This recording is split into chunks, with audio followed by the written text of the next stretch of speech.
बाबा कहाँ? बाबा को बोलो मैं मदरसे जा रहा हूँ। चले जा बे, इसने रोक के रखा है। चले जा। चल तू भी चल। इधर से पतंग उड़ाते रहता है। कहता पतंग उड़ा, तुझे पढ़ने के अलावा और भी कुछ आता है? और मदरसे में क्या होता है? कुछ भी नहीं। खामखा ऐसे लोगों को बेवकूफ बनाते हो। अच्छा चल उड़ा पतंग ही कर मौज। जा बनेगा मौलवी।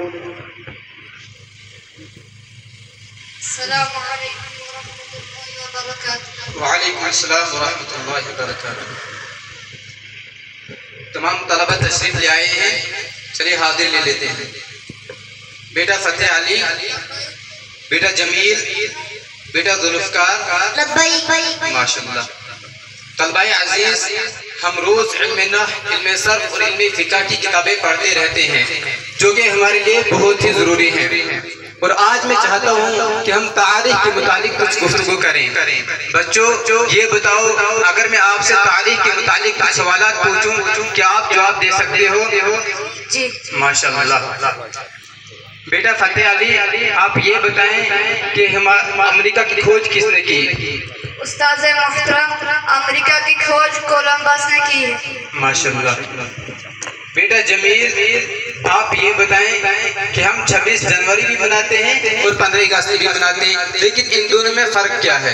उस्ताद मोहतरम, 15 अगस्त के दिन हमारा देश आजाद हुआ था और 26 जनवरी को नया कानून लागू हुआ था। माशाअल्लाह। बेटा जुल्फकार, आप ये बताएं कि हमारा मुल्क कब आजाद हुआ है? उस्ताद मोहतरम, हमारा देश 1947 में आजाद हुआ। माशाअल्लाह। अल्लाह ताला आपके इल्म में, अमल में बरकत अता फरमाए। ओ फतू,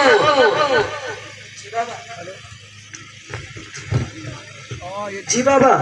बे खुर्शद, फतू कहाँ गया? मैं तेरे से ही तो पूछ रहा। फतू चला गया मदरसे, मुझे बोल रहा था आने को।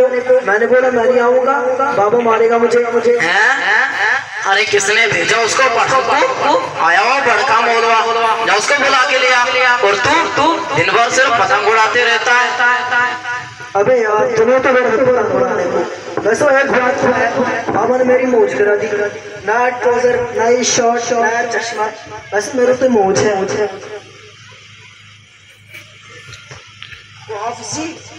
हाफिज जी, बाबा फतू को बुला रहा है। बेटा, आपको सलाम करना नहीं आता? सलाम तो मेरे चाचा का नाम है, रोज हमारे घर में आता है। बाबा की चिंता छोड़ दी और फिर हमने हाथ बिगाड़ दिया, हमारे घर का सत्यानाश कर दिया। तो क्या तो सलाम नहीं आता? बेटा आप जाएं, अपने दादाजी को भेज दें, उन्हीं से बात होगी। फतेह अली अभी नहीं आएगा। अबे ये हाफिज तो नहीं मानने वाला।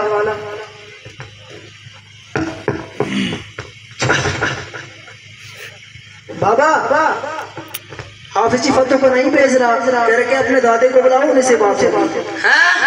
हाफिज जी फतू को नहीं भेज रहा, कह रहे अपने बापे को बुलाओ, उन्हीं से बात होगी। अच्छा, बे धीरे बोलना, कान फाड़ेगा क्या? बाबा ओ सुन गया? हाँ सुन गया। चल फतू को लेने चलते हैं। हाफिज जी, तूने हमारे फतू लौंडे को क्यों नहीं भेजा? गांव के सारे लोगों की जिंदगी बिगाड़ दी है, सबकी जिंदगी सड़ा कर रखी है। हमारे फतू लौंडे को क्यों नहीं भेजा? फतू चल तू घर को। बेटा फतेह अली, आपके दादाजी आए, इन्हें पानी पिलाओ। अरे बैठ नीचे, मुझे नहीं पीना कोई पानी वानी। अस्सलाम वालेकुम रहमतुल्लाहि व बरकातुहू। दादाजी खैरियत से इतना गुस्सा क्यों हो रहे हैं? बताएं क्या बात है? देख रहा गुरशद, हाफिज साहब को सलाम करनी थी तो इतनी लंबी चौड़ी तकरीर झाड़ नहीं थी, क्या जरूरत थी? सलाम वालेकुम कहते तो हो जाती सलाम। दादाजी सुनिए, तालीम हर इंसान के लिए जरूरी होती है। तालीम ही से इंसान जिंदगी गुजारने का सलीका सीखता है और तालीम ही से इंसान वालिदैन के साथ कैसे पेश आना है, बड़ों के साथ कैसे पेश आना है, ये सब बातें इंसान तालीम ही से सीखता है। तालीम हर इंसान के लिए जरूरी है। दादाजी हम नहीं आवे तेरी चकनी चुकनी बातों में। फत्तू का नाम रजिस्टर से काट दे और फत्तू चल बे चल तू घर को, हम नहीं पढ़ाते मदरसे में तुझे, फिर तू भी हाफिज साहब की तरह तकरीर झाड़ा करेगा। चल चल तू, डंगरू के लिए घास का टाइम हो गया, डंगरू के लिए घास लाने चल जंगल। दादाजी एक मिनट बैठिए, तशरीफ रखिए। बैठ जरा फुर्सत देखते 1 मिनट में क्या कर लेता है ये। दादाजी आपने कहा कि मौलवी साहब ऐसे होते हैं, इनको कमाने की फिक्र नहीं होती, ये दूसरे की जिंदगी खराब कर देते हैं। दादाजी ऐसी बात नहीं है, मौलवी साहब किसी की जिंदगी खराब नहीं करते। और रहा कमाने का मसला और खाने का मसला, रिस्क का ताल्लुक तो किस्मत से है, अकल से नहीं। अल्लाह ताला ने हर इंसान के लिए रिस्क मुतय्यन कर रखा है, वो उसे मिलकर ही रहेगा। अगर रिस्क का ताल्लुक अकल से होता तो जितने भी बेवकूफ लोग हैं वो सब भूखे मर जाते, लेकिन ऐसी बात नहीं है। दादाजी शायद आपने किसी मौलवी साहब की तकरीर नहीं सुनी है। अरे हमारे गांव में तो रोज जुम्मे पे खिताब होता है और तुम कहते हो कि किसी मौलवी की तकरीर नहीं सुनी है। बोलो बोलो, तुम कुछ कह रहे थे। दादाजी मैं आपको बस इतना कहना चाहता हूँ कि अल्लाह रब्बुल इज्जत कुरान पाक में इरशाद फरमाता है, वमा मिन दाब्बतिन फिल अर्दि इल्ला अलल्लाहि रिज़्कुहा, कि अल्लाह रब्बुल इज्जत ने जितने भी जानदार दुनिया में पैदा किए हैं उन सब के रिज़्क का जिम्मा अपने कब्जे कुदरत में ले रखा है। दादाजी आप ही बताएं, अगर दुनिया का कोई बादशाह किसी के रिस्क का जिम्मा अपने ले लेता है तो वो उसे भूखा नहीं छोड़ता, उसे ऐसे नहीं सोने देता, वो उसकी फिक्र करता है। दादाजी हमारी रोजी का जिम्मा उस अहकमुल हाकिमीन ने ले रखा है जो बादशाहों का बादशाह है, वो मालिक हमें कैसे भूखा रख सकता है। दादाजी आप ही बताएं। अरे वाह, तूने तो बड़ी चढ़ी गल कही। वैसे हमारे फत्तू को कुछ आता है भी, ऐसी बैठ के धक्के खा रहा है। नहीं बेटा फतेह अली अपने दादाजी को कुरान पढ़कर सुनाओ।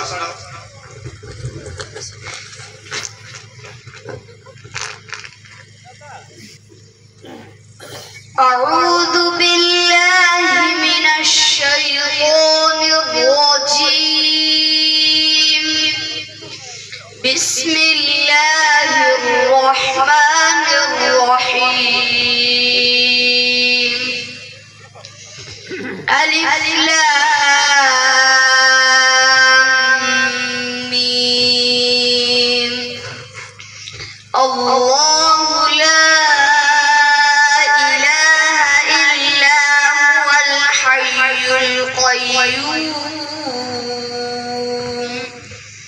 नज़्ज़ल अलैकल किताब बिलहक़्क़ि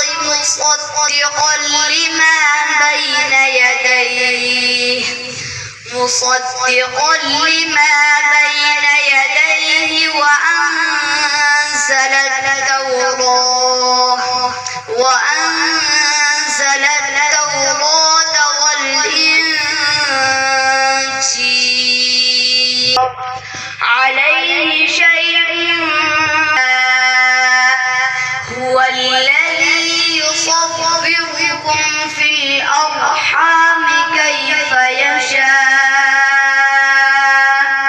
ला इलाहा इल्ला हुवल अज़ीज़ुल हकीम, सदक़ल्लाहुल अज़ीम। माशाल्लाह माशाल्लाह, जज़ाकल्लाह जज़ाकल्लाह। हाफिज साहब तुमने तो कमाल कर दिया, धोती फाड़ के रुमाल कर दिया। तुम्हारे बच्चों ने इतना अच्छा पढ़ा, मेरा दिल बाग हुआ। दादाजी मैं आपको इतनी देर से यही समझाने की कोशिश कर रहा हूँ, लेकिन आप कहते हैं कि तालीम कुछ नहीं होती। दादाजी तालीम बहुत कुछ होती है। तालीम से इंसान जिंदगी गुजारने का सलीका सीखता है।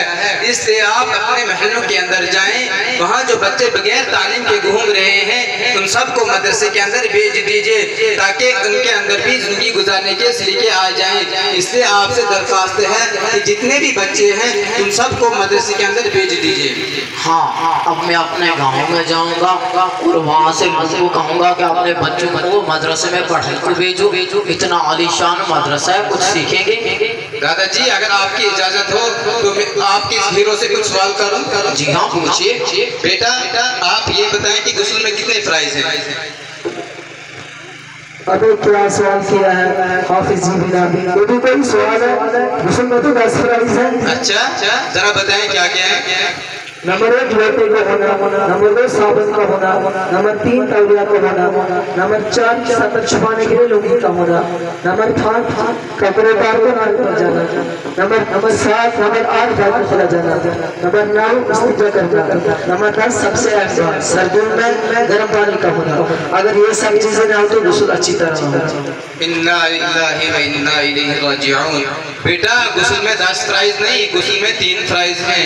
नंबर 1 मुंह भरकर कुल्ली करना, नंबर 2 नाक में नरम हड्डी तक पानी पहुंचाना, नंबर 3 तमाम बदन पर पानी बहाना। अरे बेवकूफ, तेरे से अच्छा तो फतू है, इतना अच्छा पढ़ा उसने, और तू दिन भर सिर्फ पतंग उड़ाते रहता है। तुझे तो गुस्ल के फराइज भी याद नहीं है। हाफिज साहब इसका भी नाम रजिस्टर पे लिख दो।